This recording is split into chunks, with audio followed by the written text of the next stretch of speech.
गांव के कोने में एक पुराना स्कूल प्लेग्राउंड था। शाम होते ही सब बच्चे घर चले जाते, पर एक झूला हमेशा हिलता रहता। लोग कहते हवा होगी, पर सच कुछ और ही था। वो बच्चा रोज खेलता था, उसकी मौत के बाद भी। गांव का नाम सितारपुर था, एक ऐसा गांव जहां शाम ढलते ही हवा भी धीमी पड़ जाती थी और लोग बिना वजह अपने दरवाजे बंद कर लेते थे, जैसे अंधेरा कोई मेहमान नहीं बल्कि कोई चीज़ हो जो घुस आती हो। गांव के आखिरी कोने में एक पुराना प्लेग्राउंड था जहां मिट्टी हमेशा ठंडी रहती थी। एक टूटा हुआ स्लाइड, जंग लगा जंगल जिम और बीच में एक झूला जो अक्सर बिना हवा के भी हिलता रहता था। लोग कहते थे पुराना लोहा है इसीलिए आवाज़ करता होगा, पर सच ये था कि उस झूले पर सिर्फ हवा नहीं बैठती थी। रोज़ शाम वही एक ही बच्चा आता था जिसका नाम रोहित था। सिर्फ 8 साल का पतला सा शरीर, हमेशा धूल लगे घुटने और हाथ में एक पुरानी क्रिकेट बॉल। ना उसके साथ कोई दोस्त होता, ना कोई बड़ा, पर वो कभी अकेला नहीं दिखता क्योंकि वो हमेशा बात करता रहता था, कभी बॉल से, कभी झूले से, और अक्सर किसी ऐसी जगह देखकर मुस्कुराता जहाँ कोई नज़र नहीं आता। गांव वालों को लगता था बच्चा इमेजिनेशन में रहता है, पर कुछ बुजुर्गों ने कहा था कि बच्चे उन चीज़ों को देख लेते हैं जिन पर हम आंख बंद कर लेते हैं। फिर एक दिन रोहित स्कूल से घर लौटते वक्त गायब हो गया। शाम हुई तो माँ ने सोचा खेल रहा होगा। रात हुई तो उसकी आवाज़ का इंतज़ार करती रही और सुबह नदी के किनारे उसकी चप्पल मिली। 2 दिन बाद जब लाश निकाली गई तो उसकी आंखें खुली हुई थीं, जैसे वो अब भी किसी को देख रहा हो। रिपोर्ट में लिखा था टाइम ऑफ डेथ 7:42 PM, लेकिन गांव का हर आदमी जानता था कि उस वक्त रोहित प्लेग्राउंड के पास देखा गया था। उसके बाद प्लेग्राउंड बंद कर दिया गया, झूला बांध दिया गया और बच्चों को सख्त मना कर दिया गया। पर तीसरी रात वहाँ के चौकीदार रमेश ने देखा कि झूला फिर भी हिल रहा था, जबकि हवा बिल्कुल नहीं थी और मिट्टी पर छोटे गीले पैरों के निशान थे जो कहीं जाकर खत्म हो जाते थे, जैसे बच्चा चलकर अचानक हवा में घुल गया हो। उस रात के बाद आवाज़ें आने लगी, कभी हंसी, कभी बॉल के टपकने की आवाज़ और कभी एक मासूम सी पुकार, भैया मेरी बॉल दे दो। पुलिस ने CCTV लगवाया और रिकॉर्डिंग में 7:43 PM पर एक छोटा सा शैडो दिखाई दिया जो झूले को छूकर कैमरे के बिल्कुल पास आ गया, और उस वक्त स्क्रीन पर टाइम स्टैम्प चमक उठा क्योंकि रोहित 7:42 PM पर मर चुका था।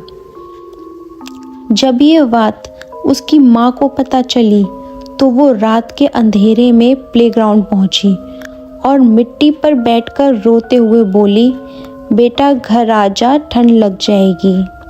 तब पहली बार झूला रुक गया और हवा इतनी ठंडी हो गई जैसे सांस जम रही हो, और एक आवाज़ आई जो बच्चे की भी थी और नहीं भी, मम्मी मुझे लगा था मैं सिर्फ खो गया हूँ, पर कोई मुझे लेने ही नहीं आया।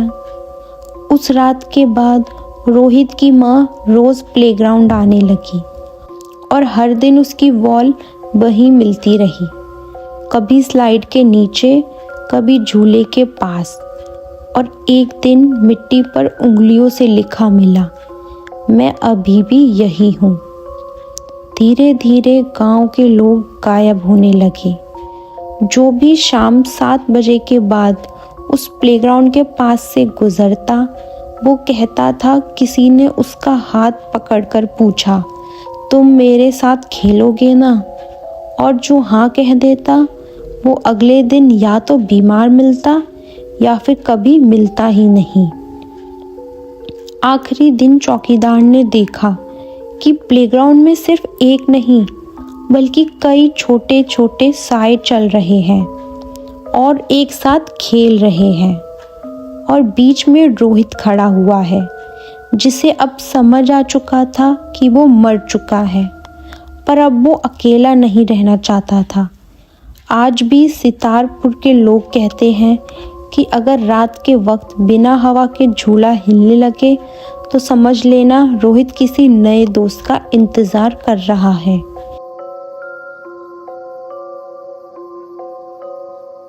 लेकिन कहानी यही खत्म नहीं होती। गांव वालों ने सोचा था कि रोहित सिर्फ प्लेग्राउंड तक ही सीमित रह जाएगा, पर कुछ चीज़ें ज़मीन से चिपक कर नहीं रहती, वो धीरे धीरे फैलती हैं। पहले सिर्फ शाम 7 बजे आवाज़ आती थी, फिर घड़ी की सुइयों का फर्क मिटने लगा। कभी दोपहर में बॉल टपकने की आवाज़ आती तो कभी सुबह सुबह स्कूल जाते बच्चों को बॉल दिखती। रोहित की माँ एक दिन आई तो उसने देखा कि मिट्टी पर लिखा हुआ है, मम्मी यहाँ और भी बच्चे आ गए हैं। उस रात उसने पहली बार देखा स्लाइड के नीचे छोटे छोटे पैर लटके हुए, जंगल जिम पर झूलते हुए साए, और झूले के पास एक बच्चा जो रोहित जैसा नहीं था।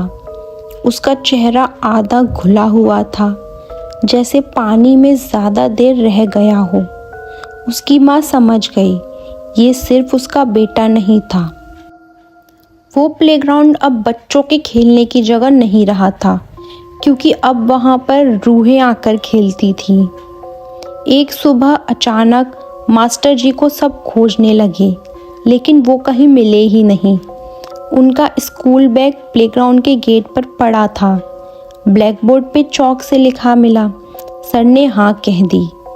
तब पंडित बुलाया गया, तांत्रिक आया, नदी के पानी से पूजा हुई, मंत्र पढ़े गए। जैसे ही आरती शुरू हुई, झूला जोर से चलने लगा। मिट्टी से आवाज़ आई, पहले हंसना, फिर रोना, फिर सब आवाज़ें एक साथ। रोहित की आवाज़ सबसे ऊपर थी, घबराई हुई, बस खेलना था, बस थोड़ी देर। तांत्रिक चिल्लाया कि माँ को पीछे हटाओ, पर तब तक देर हो चुकी थी। रोहित ने पहली बार अपनी माँ का हाथ पकड़ा, लेकिन वो हाथ ठंडा नहीं था, वो भारी था, जैसे उस हाथ के साथ और भी हाथ जुड़े हुए हों। माँ चीखी और बेहोश हो गई। जब होश आया, प्लेग्राउंड खाली था, झूला रुका हुआ, ज़मीन बिल्कुल सूखी। गांव वालों ने सुकून की सांस ली, पर सिर्फ कुछ हफ्तों के लिए।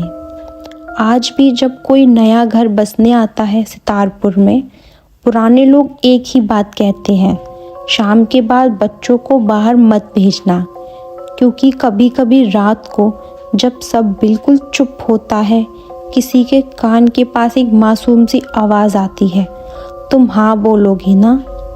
और जो जवाब देने से पहले पीछे मुड़ जाए, वो अगले दिन जिंदा नहीं मिलता।